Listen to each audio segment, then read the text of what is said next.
Hey everybody, before we get rolling with Austin's episode, I just wanted to let you know that we had a little technical problem in the middle to where when we were talking, it cut out and where he couldn't hear me, so I had to jump back in, and then we finished out the episode. So there might be a little cut where I'm talking and then we go to the next thing. We got all the questions answered and everything, but I just want to let you know that happened. But without further ado, enjoy the episode with Austin Williams. Excited to be here to do My this. name is Laura Foster. Guitar player extraordinaire slash resident fun guy at Northside Baptist. Trio Quinn. I'm actually Charlie's cousin. Little Baker. Eddie Baines Blanton. I'm a junior at Lowndes High School. Peterson. I'm a student at Lowndes High School.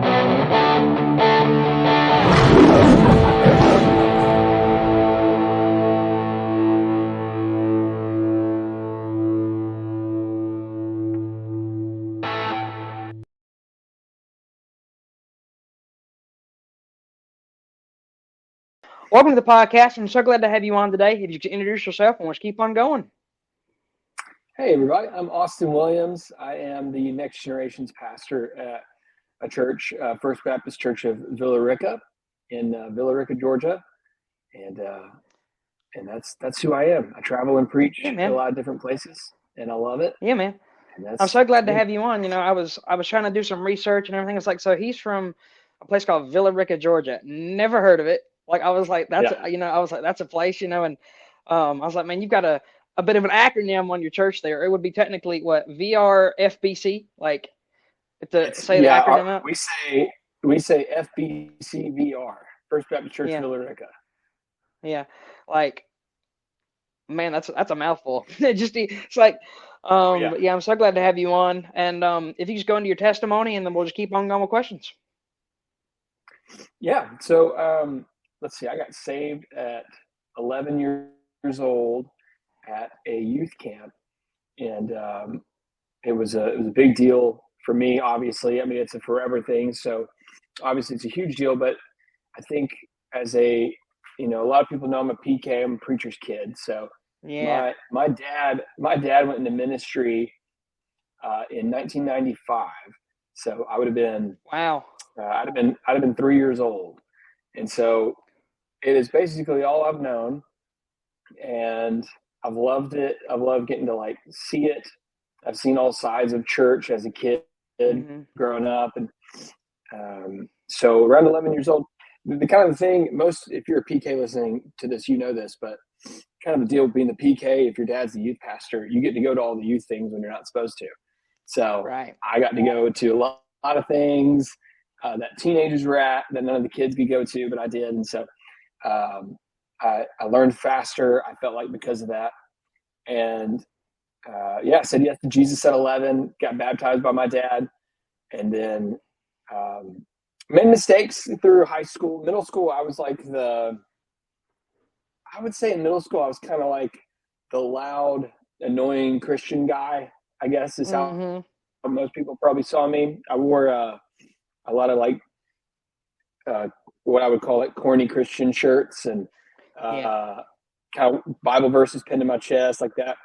And then in high school, I let some of the peer pressure get to me and hung out with a lot of crazy people, went to parties and all that stuff. And then around 11th grade is when I really committed myself to everything that I claimed to believe in. And so really committed myself to everything that has to do with Jesus and the Bible. And it made me see people differently. And I didn't really care about peer pressure anymore. I was all about, what does Jesus want for my life? And that led to a conversation. I was going to join the military, but then talked to my dad for a long time, and I kept feeling like I was called to ministry. And I said, I want to do the military and then ministry. But he said, why wait? Just go into ministry now. And so I did. I went to Bible college, and years later, here I am. I've been in ministry now for about almost 13 years. So that's, wow, man. So you're 31, right? That you said? 31. Yes, sir. Wow. I mean, that is crazy. That you're that young and you've been in ministry for that long, of course, with your dad being a pastor and everything. You just, like you said, you've seen all sides of it, and I know that was a really cool experience for you. so how did you, to the church you're at now, how did you stumble upon it? Like, have you always been there? Is it, Yeah. So how'd you come I was at a church in North Carolina called Mud Creek Baptist Church, shout out. And I was working there with the youth group. I was like an intern, and then worked with the middle school ministry for a while. And then I guess long story short, my dad was looking to become a senior pastor. He felt called to become a senior pastor. He'd been a youth pastor for 20 something years. And back in my hometown, I just say, is all of West Georgia, because I've lived in almost every county in West Georgia. And there's a church called First Baptist Villarica that's from my hometown. And me and him kind of joked, how cool would it be if God put us there together? And well, sure enough, they were looking for a youth pastor. I was looking to be a youth pastor. They were looking for a senior pastor. My dad was looking to be a senior pastor. And so we made it work. We both prayed about it, and they interviewed me like 7 times and interviewed him probably 70 times. And wow. Yeah, he got hired in August of 2013, and I got hired in October of 2013. So that's how I found out about them, was me and my dad went together as a package deal. That's awesome, bro. And I've been there ever since. So loving it. Yeah, because that doesn't happen often at all. Like, plenty of they get split up like that. So, I know that you talked about, what if you weren't a pastor, what you wanted to be in the military. But one of the things that I was curious about was, what's something that surprised you about maybe just being in ministry or just your job? What's something that's kind of really shocked you? I guess a shocking thing would be how much I love planting roots in a town. I always thought that my calling would be just to travel and preach, and I wouldn't settle at a church. I would just my church would be different churches all the time. But I feel a real call to the local church, and I think that's biblical. And so I would say that the most surprising thing would be how much I love being a part of the local church. I guess a sub point to that would be the longevity of being at First Baptist Villarica, because I think the average for a youth pastor to be at a church is 2 years. And I was their youth pastor for 6, and then I've had other roles there for the last 4. So I would say the longevity, and then my love for the local church. I just love being a part of the town and the community, and the people are so good and so good to me and my family. So I would say from young Austin's perspective, that would be the biggest surprise to now the 31-year-old Austin. It definitely would be. But now you're getting to travel, was it so all across Georgia? Like, is that kind of where you kind of stayed at? If you went to other places, like other than just Georgia? I'm primarily in Georgia. Yeah, that's where most of the churches know me. I've gone to crazy places. Like I've preached in New York. I've preached in Philadelphia. I've preached in Texas, and I do a lot in Florida, but mostly Georgia is where I'm at a lot. I've been in Egypt and Guatemala and all those places preaching. So those would be the bigger, crazier ones, but mostly Georgia. Right. Yeah. That's awesome, man. And so, of course, how we met was through 2024 DNOW, which is the shirt that I'm wearing right now. What was like when your first reaction when Noah contacted you to be, the speaker for it? Like, what was your thought process on that? Like, what was going through your head?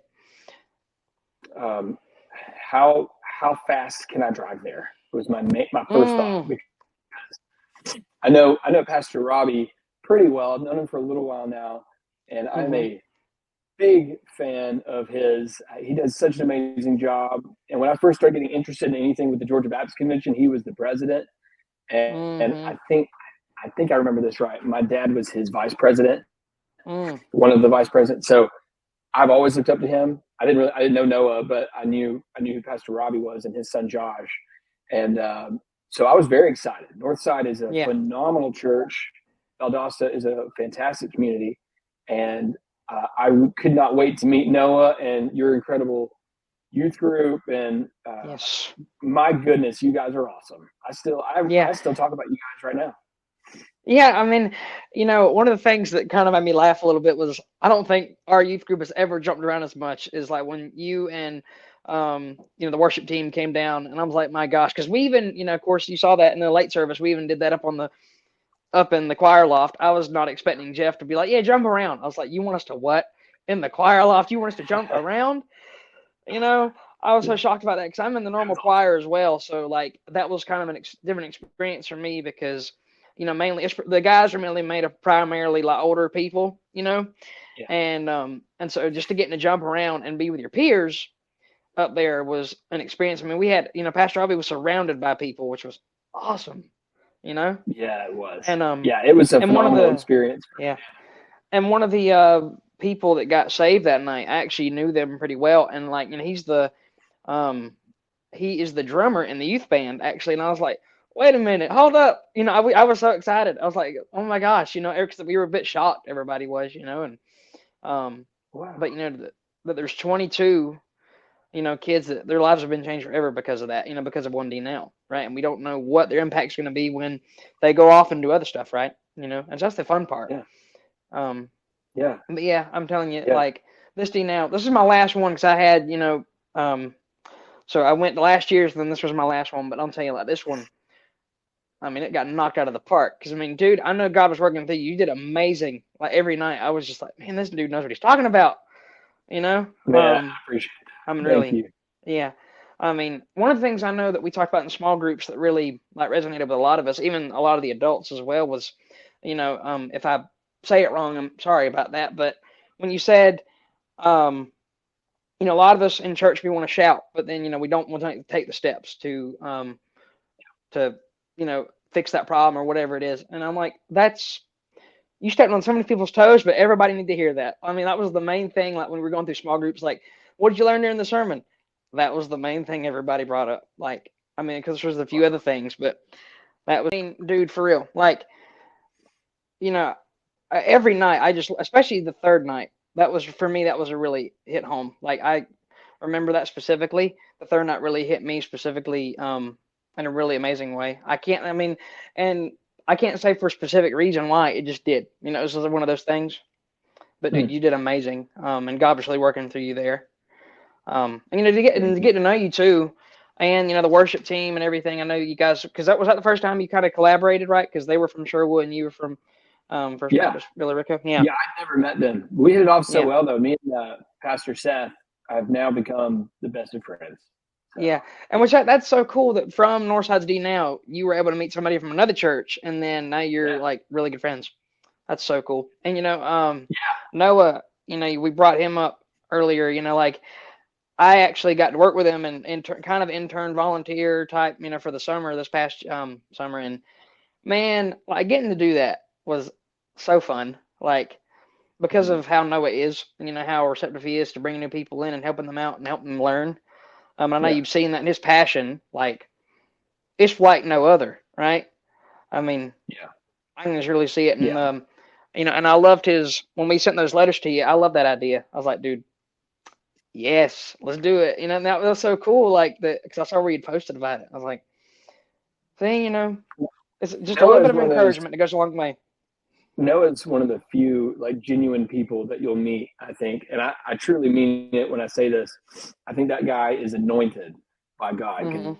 He is a strong leader, and I really enjoyed working with him on this DNOW, and he thought of everything. So I got to give him. He did. I mean, really. I mean, and he even went. He even designed these. I mean, so like he was on it. He was really on it, man.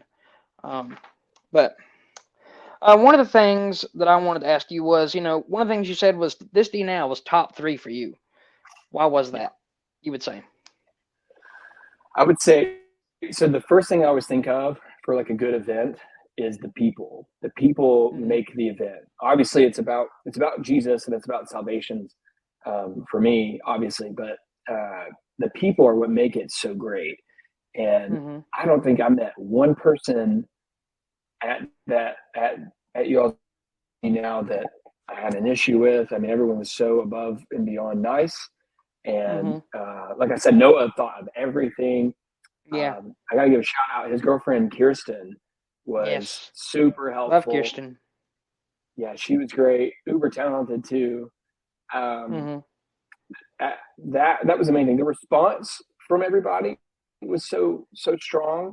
I think I said this while we were down there, and me and Seth from Sherwood talked about it too. But always the first night of an event is always a little bit awkward because the kids aren't really Right.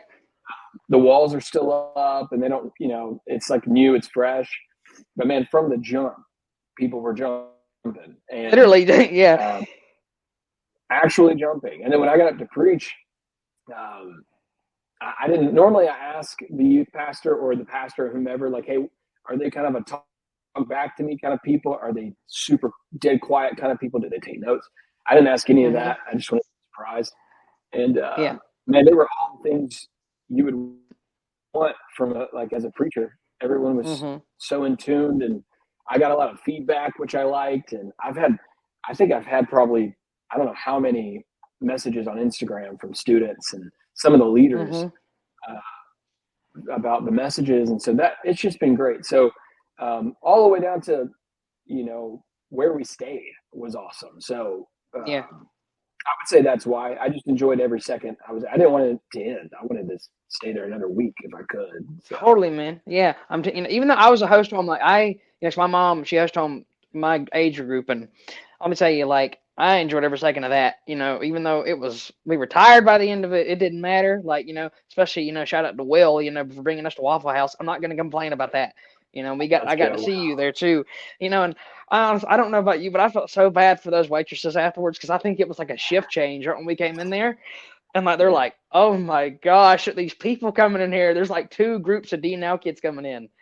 And they were like, I ended up not even eating because of that. I said, I'm good. I'll pick up Wendy's and leave. I didn't even eat. Yeah. So I mean, there was so many people in there, but for real, that was, a really great experience. And, I think it's so cool how, we went from, this is how we met through a DNOW, and now we're talking, you never know what God's going to use or to bring people on this podcast. I've had that many times before, and it was through Noah again. I actually met another Austin, and he's at another church. Wow. And I was like, well, there you go. And, he's actually, it's funny enough, he kind of works with the youth, middle schoolers and all. And I'm like, well, I guess it's just, Robbie's and Noah's, because I met plenty of Pastor Robbie's, not just the one at Northside. There's about 3 or 4 that I know. I'm like, Robbie's and Austin's. Austin's and Robbie's are running churches right now. So you got to watch out. Yep. Sounds like it. Now we're going to go into youth questions, and, you've worked with, like we said, a wide variety of different youth groups, and, you went and spoke with them and everything. So I have a feeling these are going to be some pretty good answers. When you look at the youth today, do you see hope, or are you worried about the future? I would say I'm worried about the future, but I see hope. I think, you can't control what people do and how they act about things and cancel culture and all that craziness. But I think Jesus is bigger than all of that. So I'm worried about the future in like a worldly sense. Like my flesh is worried about the future just because I got kids, and, I'm always thinking, where are they going to go to school, and who are they going to meet, and who's going to be impressionable to them. Right. But my hope is Jesus is bigger and better. I want the church to be impressionable to them, and overall Jesus to be the ultimate example. So it's a wild world, but every generation warns the generation that comes after them that, hey, we've never dealt with this before, so good luck. And I'm now a part of this generation where we were kind of the pioneers of social media, so we're kind of used to it now. But now you got a new generation coming up that's all they've known. And so that's why I told the students that y'all are up against it in a way that I don't understand yet. Right. So it is worrisome. There's reasons to be, I think, cautious, but you can this is something I always say, you can either worry about it or worship your way through it. And I think that good. Carrying that on through the generation and, with my kids, I'm going to teach them that, yes, you need to be cautious and kind of like have your eyes open, head on a swivel, but you need to worship through it because Jesus is bigger than all of this. And so keeping the word, stay talking to God, be involved in the church and let the church be the most impressionable thing, not the culture. So I think that's how you win with Jesus. Totally. And, one of the things that, because I always have said when I answer my own question, I say it's kind of 50-50 because of that. You see the kids at Northside, just for an example, and you're like, well, I'm so encouraged by them, especially with, DNOW that we just had, of how receptive they were to it. And then you've got, kids in like my public school. And, of course, it's, and I like what you said about, there's no time to waste. It's so simple, but there is no time to waste. We have to get these people now, like, we can't wait another second. We have to. We have to grab them now. Otherwise, the world's going to get them, and more than likely, they're going to choose the world's option because it's easier, and it looks like a more prettier path.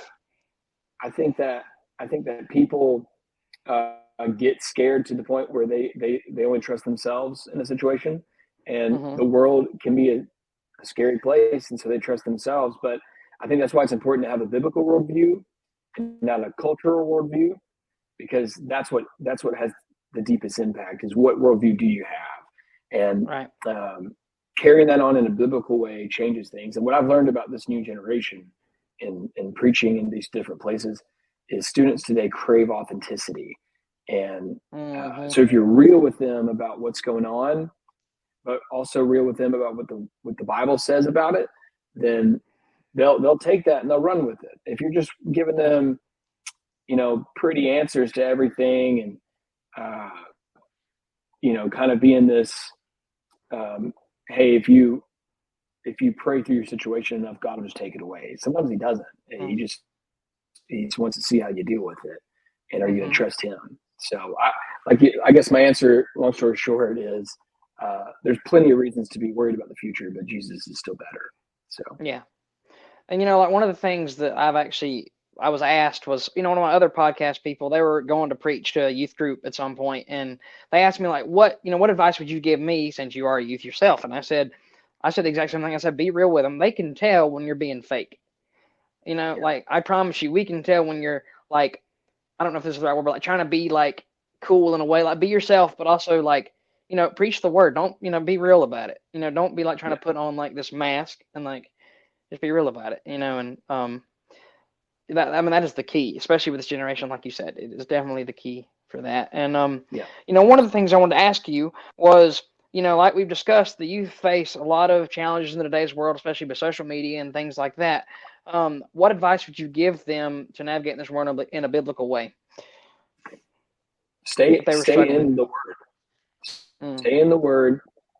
Communicate with your pastors on what you're struggling with, and have a good community around you. And that doesn't just mean who's your life group leader, who's your Sunday school teacher, who's your youth pastor. Sometimes the company you keep, a lot of the time, can make you who you become. And so I'm really intentional about who my closest friends are. And those are the people that I'll share stuff with that I wouldn't share with, just anyone. So keeping with those people, keeping each other accountable is a huge deal. I think we're afraid to do that for whatever reason.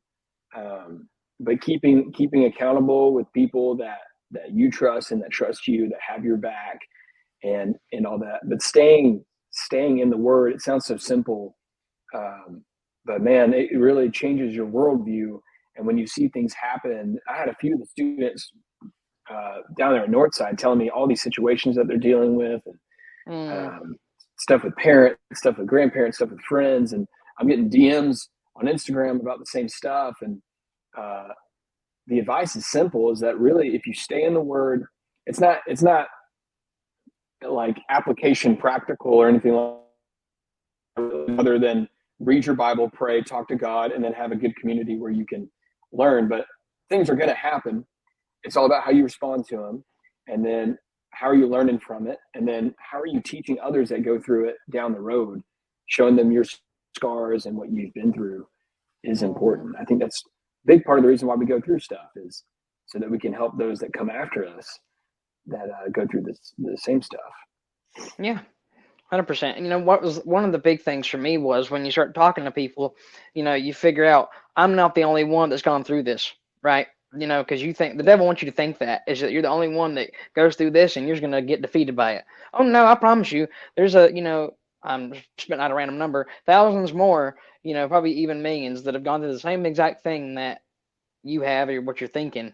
And we have to remember that's just a lie from the devil, that he wants us to think that we're all alone in that, and that we don't have anybody we can go and trust and talk to about it, like you said. So it was really good, man. But why do you think young people, like people, especially young people, they run away when they hear the name Jesus? Why? Well, I mean, that's a good question. I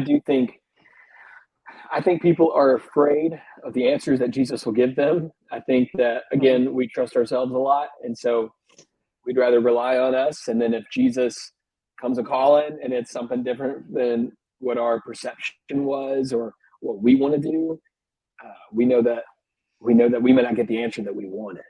And so that's true for everybody. That's true for pastors. I know a pastor who was at a really big church, and he just felt like he kept being called by God to go to this small church in the middle of nowhere in the hills of North Carolina. And he just wouldn't do it. He wouldn't do it until God started taking things away from him that made his living situation so comfortable, started becoming uncomfortable. And he ended up going to that church. Now it's grown, but it's nothing like, numerically what the church he came from was. But he feels at peace because that's where God put him. You see what I'm saying? So like before that, though, he was running from Jesus. Same thing as Jonah. Jonah ran from God. God provided a fish, to catch him in the water. And to the point where even when he spit him on land after Jonah finally agreed to listen to God, the fish spits Jonah on land, but Jonah's still chastising the people that God's calling him to reach. So I think it's a calling thing. We're afraid of the calling that God might bestow upon us. I think that's the main thing. A lot of it is people they don't know Jesus like I know Jesus, like you know Jesus, Charlie. And so those people might not just be receptive of this holy being that you can't see, Right. And so you try to be that light, you try to be that illumination, that example, so that they can see Jesus through you. And so there's tons of different reasons, so many variables, and I'm sure if you ask 10 people, they give you 10 different answers. But right. That's my perception of why people flee from the name of Jesus. Yeah. And for my final question, if you could describe NBC, and you think about your time there, in one word, what would it be and why? Loving. And why would be, y'all are all the examples as to why. Everyone was so nice. Yeah. Anna and I, my wife, we never get to just go to a church on a Sunday. Really? Because either we're at my church where I work, so I'm always, running around talking to people, or we're at a church and I'm preaching. So I'm never just attending a church.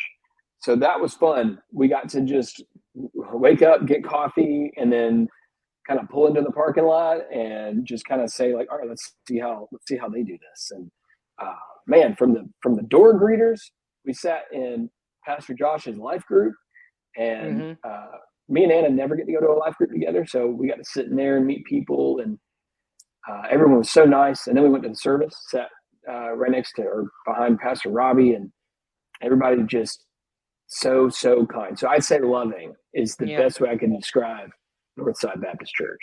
That's a good one. I've always said, and people listening are probably gonna get tired of me saying it, but can't help it.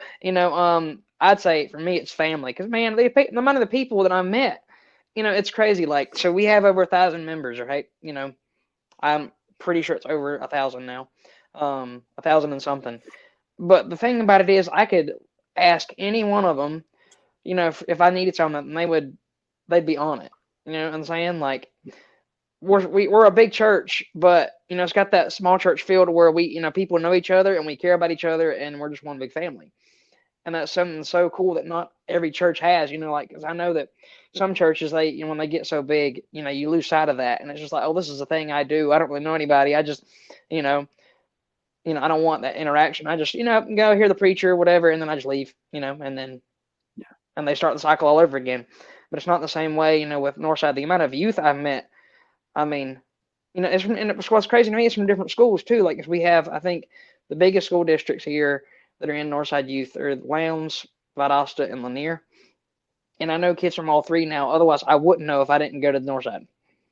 And they're some of my best friends, and it's remarkable. Well, Charlie, I think family. I mean, if love's my first word, family would be my second, because we feel like family, and we live 4.5 hours away from y'all, and so I feel like that's I'm claiming Northside is my second church. That's what I'm going to do. Yeah, a second church. So let's go. We are blown away by the hospitality. So I would say love, and then Charlie. Yeah, you're right. I'd say they're tied. Love and family, right there. Yeah. You can't have one without the other. So there they are. Right. Well, man, I mean, that's all the questions I have, but is there anything you want to add or anything like that before we get out of here? Charlie, keep doing what you're doing, bro. I think this is awesome. A lot of people down there, you have, I mean, I'm remiss to say, but I think you have like fans, because I was down there, I saw all those T-shirts, and I was like, I feel like I saw that logo on Instagram with the Lion and Young Minds, and then I asked someone about the shirt, and they were like, "Oh yeah, dude, yeah, it's a podcast down here, a guy named Charlie. You got to check it out." So that's funny, yeah. Shout out to you. I got hit up probably 6 different times to be on the podcast. Really? Yes. So it wasn't awesome. just you reaching out. You reached out, but then so did like 6 other people. So of course I was going to do it. And then big shout out to Noah, Will, Pastor Robbie, Pastor Josh, all those guys, like Valdosta, Northside, like all you guys are killing it. So thank you guys for the opportunity. I hope to be back with y'all soon. Yeah, man. I mean, who knows? You might be in the future. You might be at a Bible conference one day or something. You never know. I wouldn't pass it up on Pastor Robbie. You never know. So you never know with him. Yeah, you're right about that. No, you don't. I mean, he even, I'll say this, he, a lot of people know about the podcast now because we did a 1-year anniversary that was live in the sanctuary in front of people, and I was terrified to death. It was on a Wednesday night, and I led a Wednesday night service. I was like, oh my gosh. I was interviewing Robbie and Noah up on stage, and I was like, and all the youth are sitting in there in the pews, and it was something else. Let's go, dude. Keep it going, bro. Yeah. Keep doing what you're doing. Yeah. Yeah. Thank you, man. And I'd love to know who all recommended you. That's funny. I wish I knew names. I would tell you. I don't know names. No, you're good. I have to start, searching. Like, hey, did you tell him? Huh? Did you tell him? Like, because I know there was a few people in my small group. They said, why don't you, you need to go up there and ask him. I said, okay, I will. I don't know if it'll work out. Well, I'll go do it. What the heck? And then there we go. So, man. Thank you for letting me on. Of course. And I know, and I have not told many people that I was going to interview you, so it'll be a shock when this event. So this might be a shock to you also, but this is going to come out in April because I'm that far ahead with episodes already. Let's go. So it's coming out in April. Nice. Yeah. All right. I'm down. I'm not dressed for April, but I'm ready. Hey, it's cold right now, but it won't be in April. That's right. So, right. Yeah, man, thank you so much for coming on. I really enjoyed it. And I know we had the technical glitch, but we'll fix it and, get things rolling. So, yeah, thank you so much. Yeah, man. Thanks for having me on. Of course.